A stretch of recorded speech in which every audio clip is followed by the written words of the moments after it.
How are you? Our message this morning is centered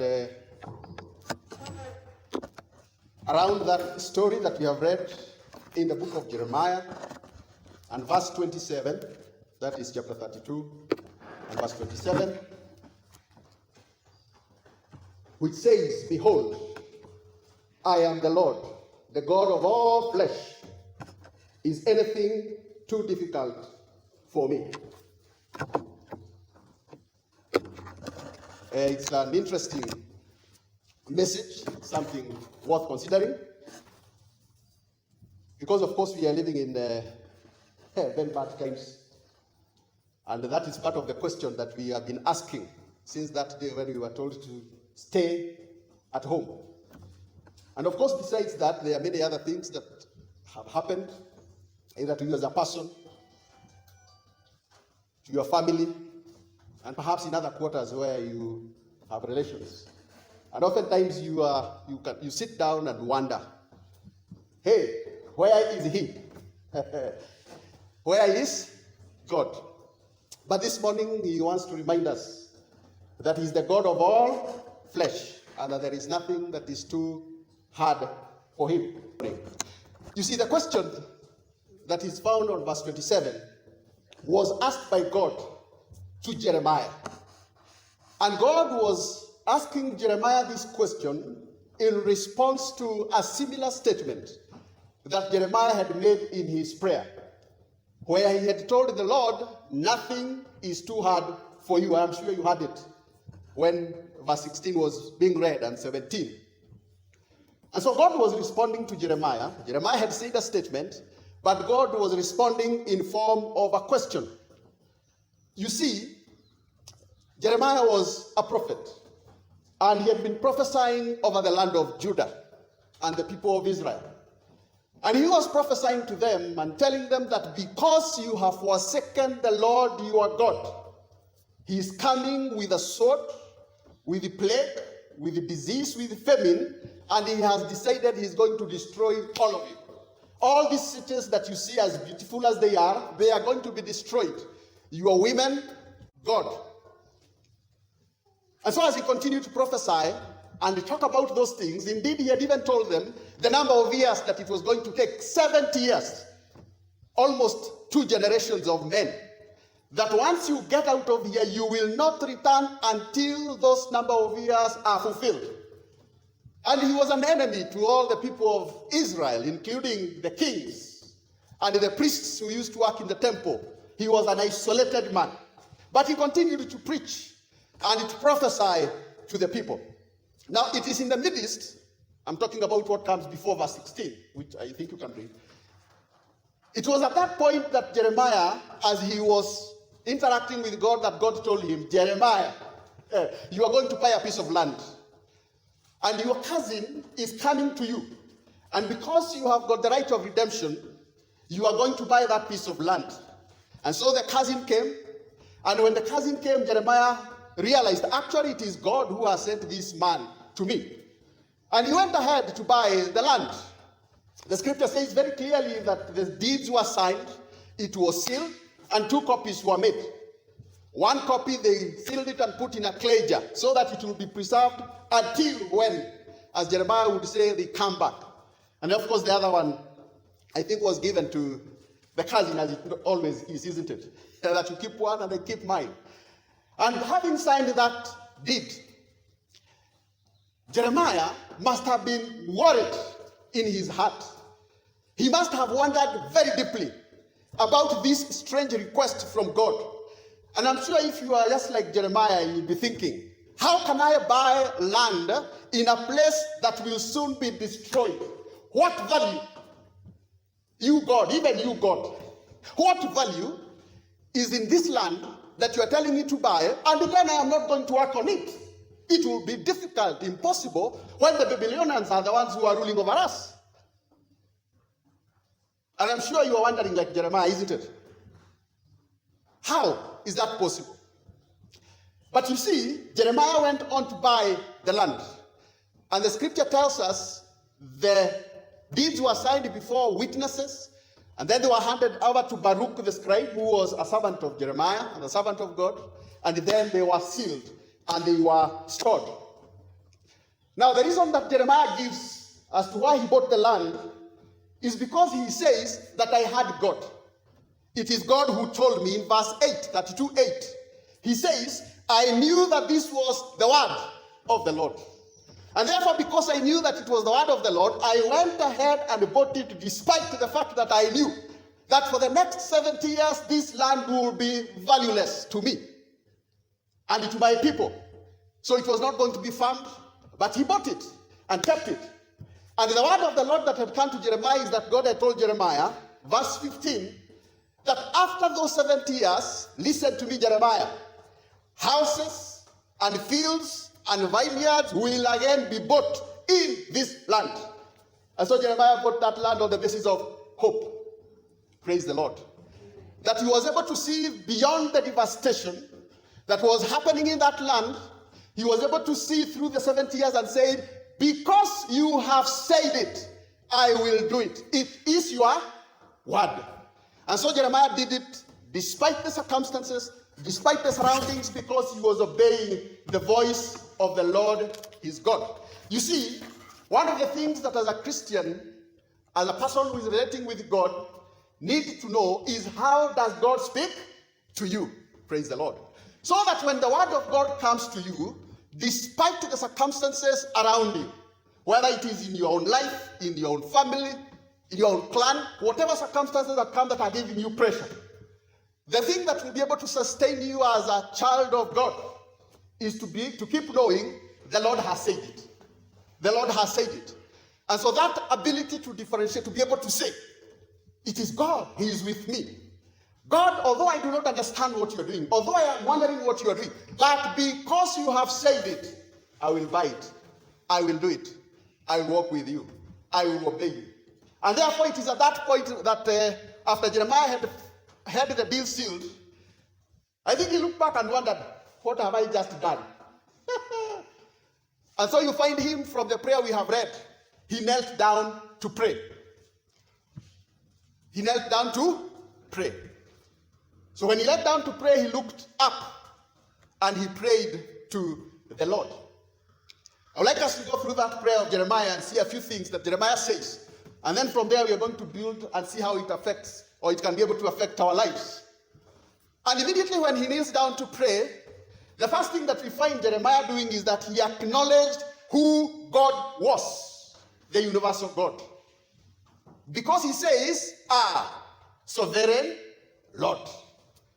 And so he acknowledges the sovereignty of God. We will come to that in a short while as we look at its application in our lives. But I'd like you to acknowledge from the beginning that when he kneels down to pray, he acknowledges.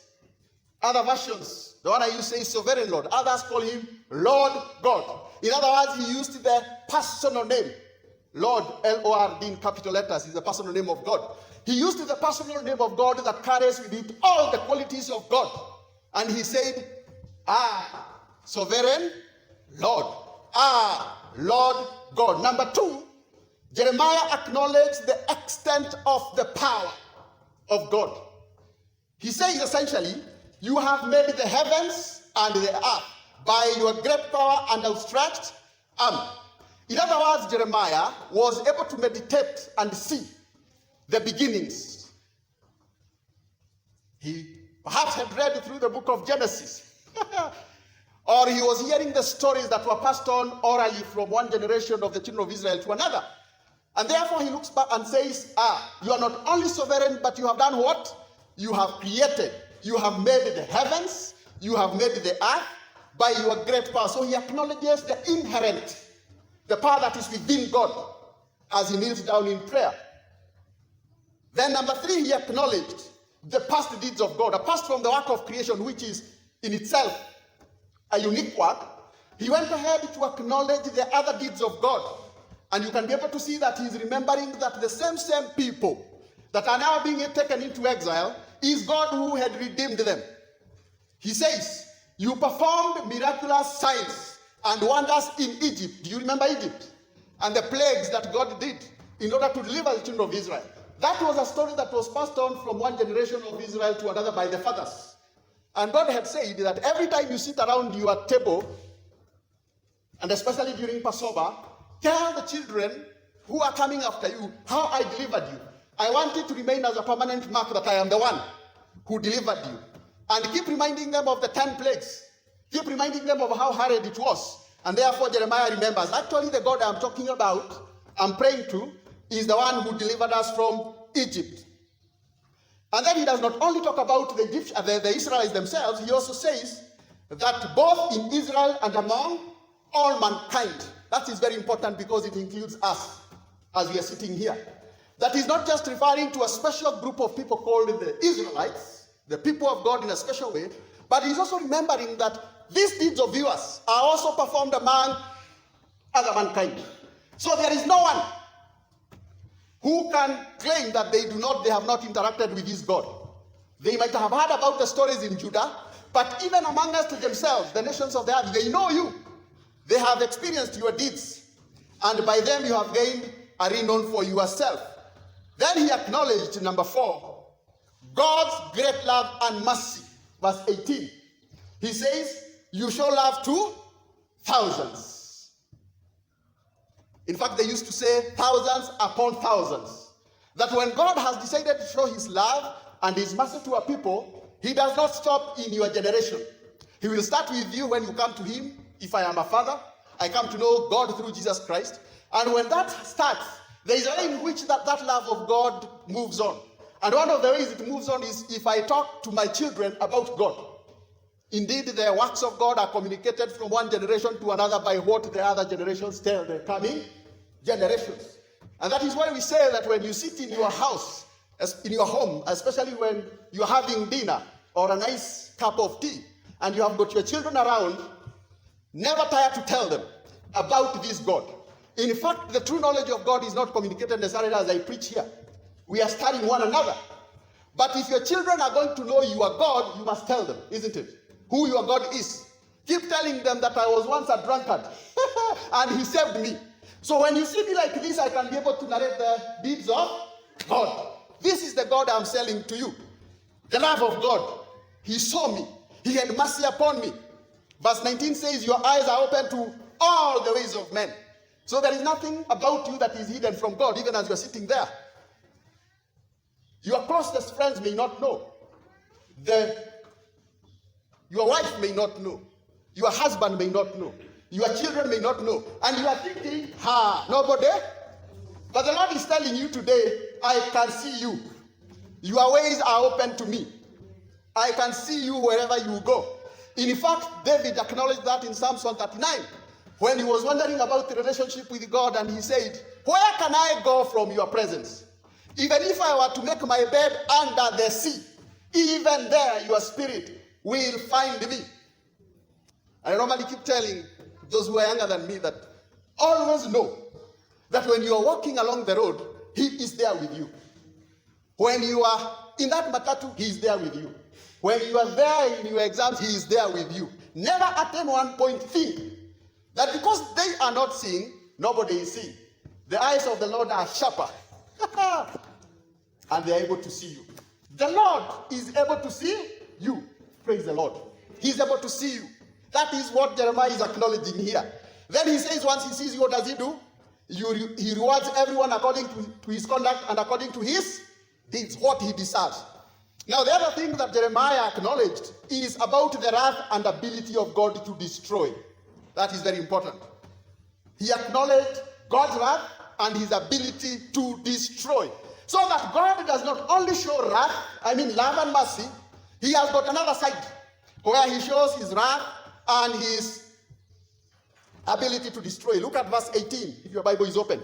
You bring the punishment of sins of the fathers into the laps of their children after them. That is destruction. Now, at this point, Jeremiah was able to see clearly. Actually, the reason why this generation is being destroyed, it is not necessarily because of the sins that they did yesterday. It is because their sins were started by their fathers. But because each succeeding generation never reached a point and said, we need to detach ourselves from the works of our fathers, they continued them.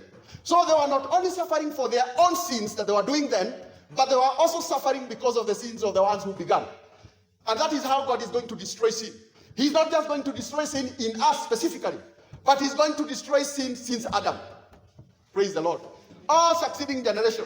And that is why there is something called sin that God is going to destroy. And then he's also going to destroy your particular sins. And that is what Jeremiah here is saying. The father's sins. That is the wrath of God. Verse 21. You brought your people Israel out of Egypt with signs and wonders, by a mighty hand and outstretched arm, and with great what? Terror.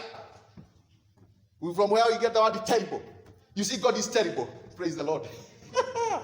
God is. It is also from the word that we got terrorists. The same word where we got terrorized.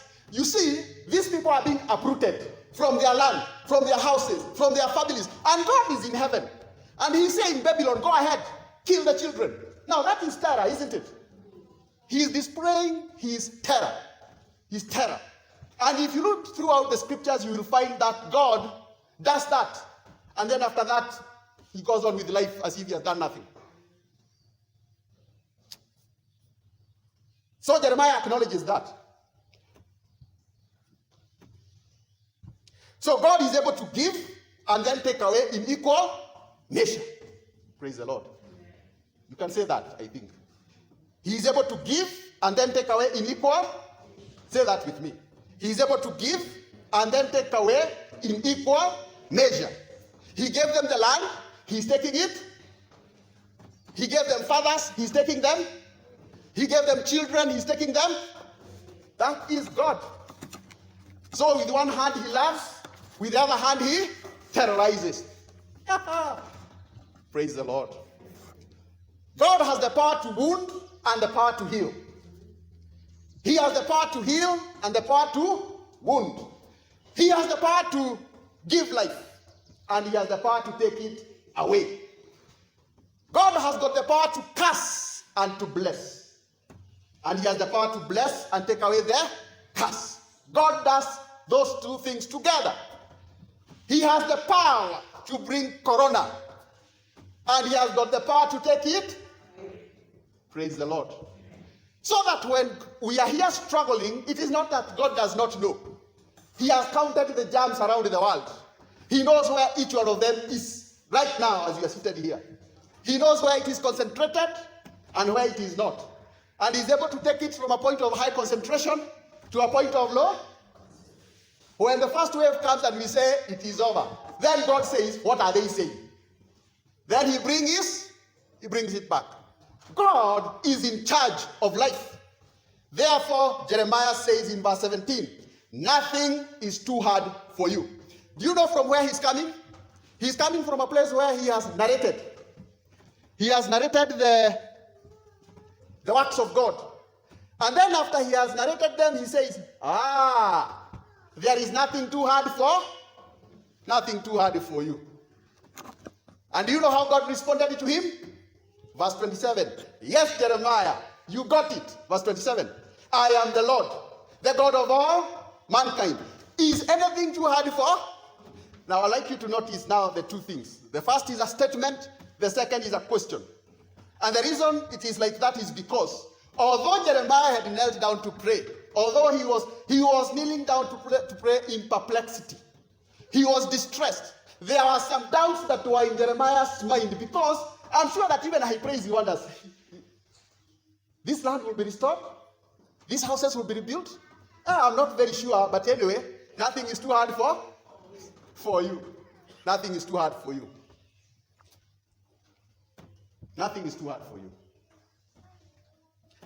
Yeah, I know. Nothing is too hard for you. But the Lord comes and says, now Jeremiah, okay, you have prayed like that. Are you really sure that there is nothing too hard for me? And that is as it should be. That perplexity, that valley where you are, even at this point, the valley I was talking about, it's normal, it's human. And that's why God is the Lord Almighty, and we are men, isn't it? That is why he is our God, and we are his people.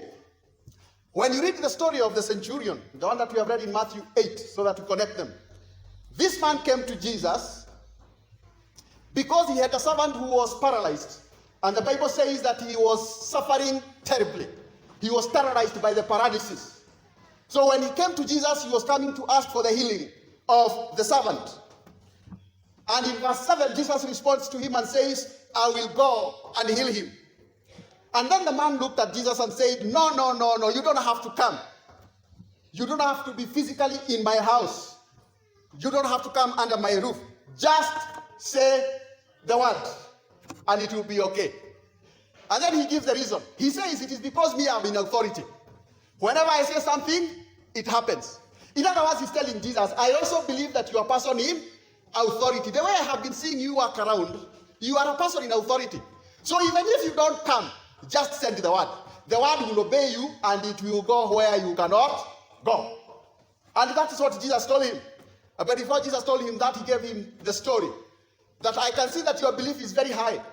But there are those who are before you, especially the Pharisees and the Sadducees, they are not coming to me.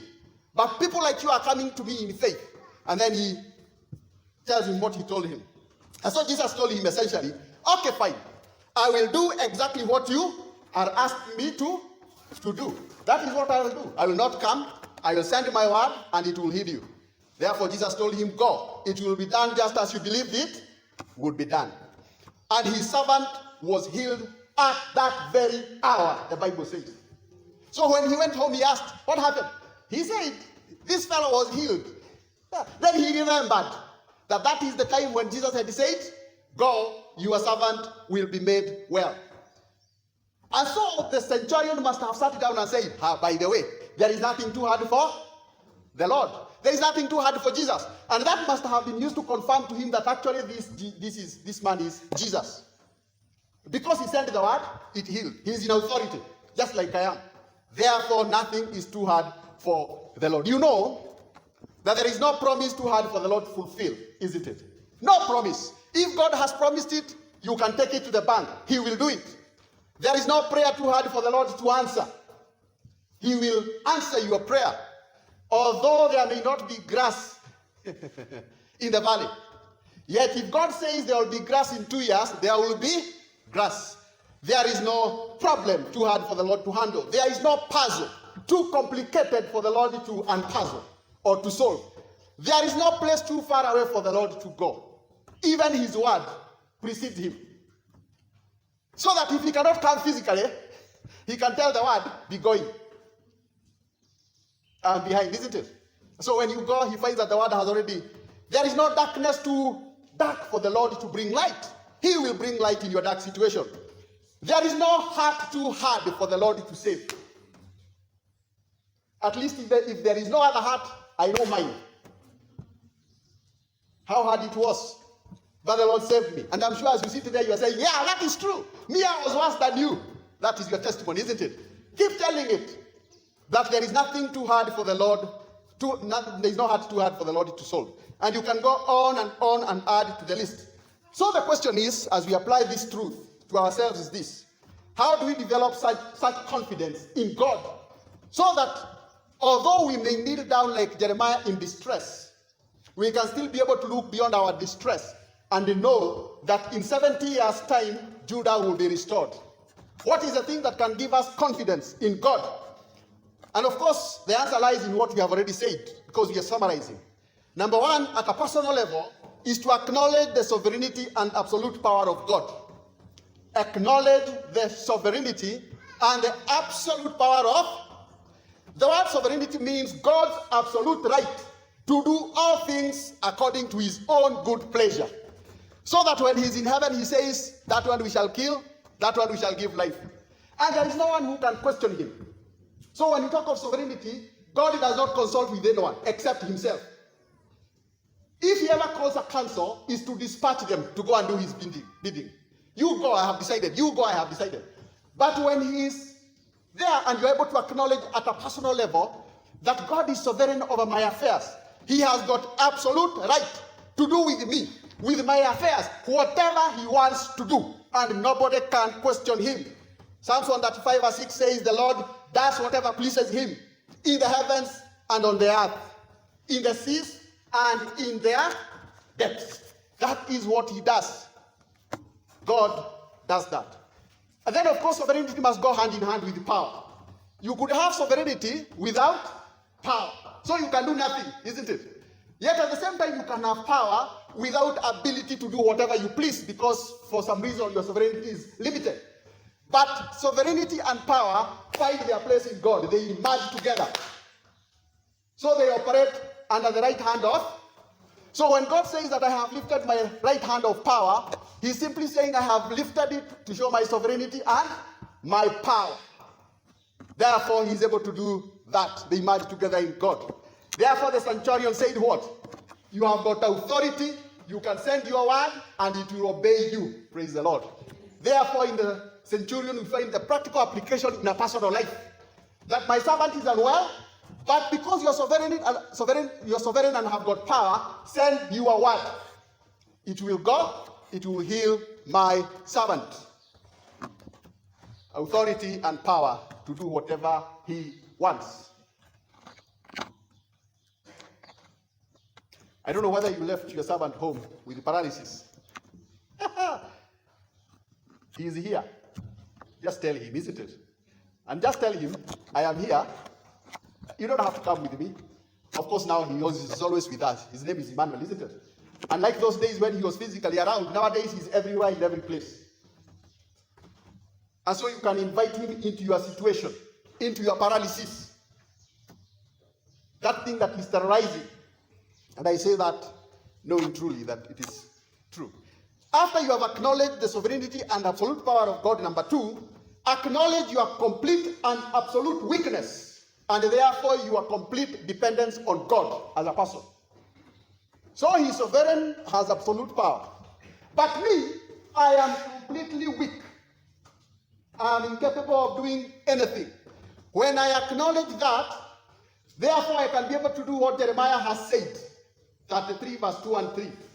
Call unto me, praise the Lord, and I will show you great and mighty things you have never known. It is only a person who is weak and able to know that power lies everywhere that can be able to kneel down and call upon the Lord. In other words, Jeremiah is saying, pray.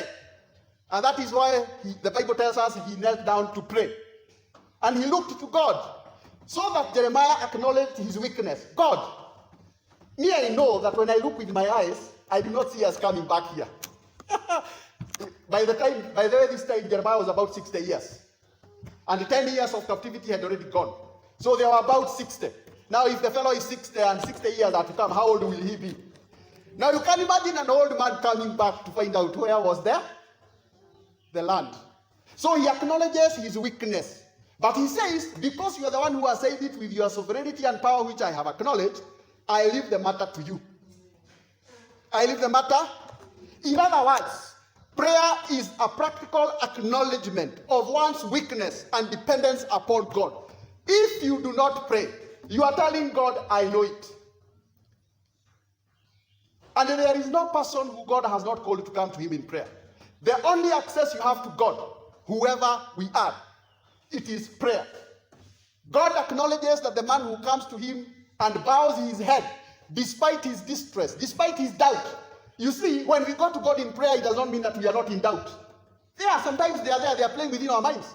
Where uko hapa na unaona huyu mtu ni kufa, he's dying. But God, despite the fact that I can see clearly, you see I have got eyes of flesh. Isn't it? Yet I can trust you that you are able to do it.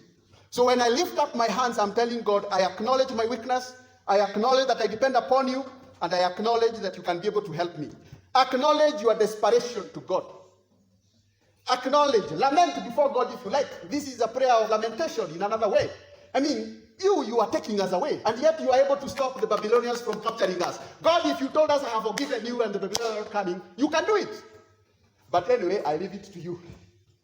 You are the one who. But for me, please remember me, isn't it? Please remember, I look to you. As Habakkuk says, even if there are no sheep in the sheep pen, yet in faith I will look to you. And that is the third thing that you need to do. in order to develop your faith. That is to acknowledge or to have faith that God will do what he has asked. That God will do what you have asked him to do. To believe in him, to acknowledge him. Yes, you're sovereign. Yes, I am weak. Now I have placed this issue before you. I now stand in faith. And that is what the centurion basically is telling Jesus. You are sovereign, you have power. My weakness is that I have nothing I can be able to do with my servant. Now I have asked you to do what you are able to do. I have prayed it to you. Now, do you see what Jesus told him? It will be done to you as you have believed. It will be done to you as you have believed. Now, those three things go together. God is there. You are here. The thing that connects you and God as you pray is what? Faith. Believing in him. Trusting in him. That you will be able to come in my distress. I am able to look to God as the centurion looked to God. As Jeremiah looked to God. Call unto me, and I will show you great and marvelous things you have not known. Have faith in God. And there is a lot that Jeremiah says that shows us that the basis of our faith in God, that it is possible to develop this faith. We have already said he shows love to thousands, isn't it? All I need in order to develop my faith is, out of all those thousands, I am in. Maybe conduct. I am inside there. He is great and powerful God. He is the Lord Almighty. I am covered by that mighty. He is almighty. So I am in. I am in. Nobody is excluded unless, of course, you want to exclude yourself. But you can include yourself to benefit from the might of God. Great are his purposes. Mighty are his deeds. And so you look at what you ask him to do, then you think, this is small compared to what he has done before. And do it for me. And then even if that does not stir your faith, you can be able to say, his eyes are open to all the ways of men. Oh God, your eyes are seeing me. You are seeing my distress. You are seeing my perplexity. Therefore let me bring my ways to you. That should be able to warm your heart, stir your faith, and know he is able to see my ways. And then, of course, you also need to know, as Jeremiah says, that he rewards us according to our conduct. So I need to be able to look at my conduct in light of what God is saying about me. And then I can be able to see his miracles and signs in my life. In other words, we can summarize that and say, God is able. Praise the Lord. God is, say that to yourself. God is able. God is able. God is able. Therefore, Jeremiah was able to put his trust in God and bought the land, even though it was clear that the land would be under captivity for 70 years. Because he said it, he is able. Bring the land. He is able. Let us have faith in our God. Let us believe in him. Let us tell him.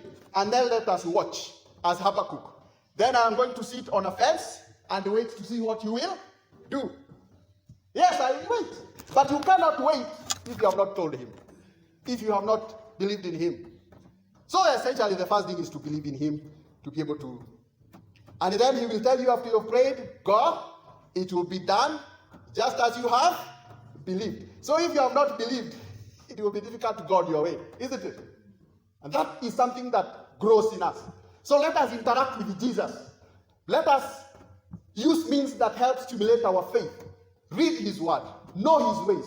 Know his character. Because you can see that Jeremiah is talking about the character of a God he has interacted with. He has read the Bible, if you like. He read Genesis. He read Exodus, where the records were indicated. He saw all those things and he says, this is the truth about God. So if you do not interact with the truth about God at a personal level, then it becomes difficult for you to develop faith. For faith comes by hearing, and hearing by the word of God. Keep eating the word of God. Study the word of God in order to know him. Then worship and acknowledge that he is God. Simply, the act of worship brings us to that where we have already said, he is sovereign and I am. We do not worship weak kings, do we? Neither do strong men worship weak kings, do they? No. So we have to acknowledge and worship him and acknowledge his superiority, his supremacy, acknowledging the reality of our weaknesses, our inabilities as we seek help. And then finally, is to keep remembering that the only thing that separates God's people from him is what Judah is being punished for. What is that? Sin. That you must run away from sin with your 2 feet as far away as you can, acknowledging the holiness of. Keep remembering that God is terrible. Do you know that even if the sins that we commit, even though they are not punished now, a day is coming. The Bible tells us that he has now set a day in which he will judge the world with justice. And he has shown this proof by raising his son from the dead. So that even if we are not struck like Sapphira and Ananias, you remember that couple? You can be sure that on that day we shall be struck. Isn't it? God is giving us grace. His kindness, Paul says, is so that we can be able to come in repentance. We can have time. And so as we go home today, God knowing that there is nothing impossible with, there is nothing too hard for you. But you can be able to see the path you have described for you to reach there, isn't it? Walk through that path, and then you reach like Jeremiah. Although you are doubting at that point, nothing is too hard for you. Then God will come and tell you, I am the God of all. Is there anything too hard for? And then you can say, no, Lord God Almighty. There is nothing too hard for you. And that is what we acknowledge, our Heavenly Father, this morning. We acknowledge that there is nothing too hard for you. Whether in the heavens above or on the earth here below. Whether in our personal lives or in the lives of our families, in the lives of where we come from, there is nothing too hard for you. Although we only see with the eyes of flesh, for you have reminded us that we are men, made of the flesh, yet your eyes are open to all the ways of men, and you reward them according to their conduct and according to their deeds. You are asking us this morning to put our faith in you. So we pray, our Father, that you will help our unbelief, even as that servant talked to you that way. That you will help us to see with the eyes of faith what you are capable of doing. That despite any circumstance that may be surrounding us, despite the holes and dark valleys that we may be going through at the moment, you are reminding us, as the shepherd says, that even though I may walk through the valley of the shadow of death, I fear no evil, for you are with me. And the reason why we fear no evil is because you are sovereign and you have absolute power. You are able to do whatever pleases you with the powers of heaven above and with the peoples of the earth, even us as we are seated here. Therefore, the Lord is my shepherd.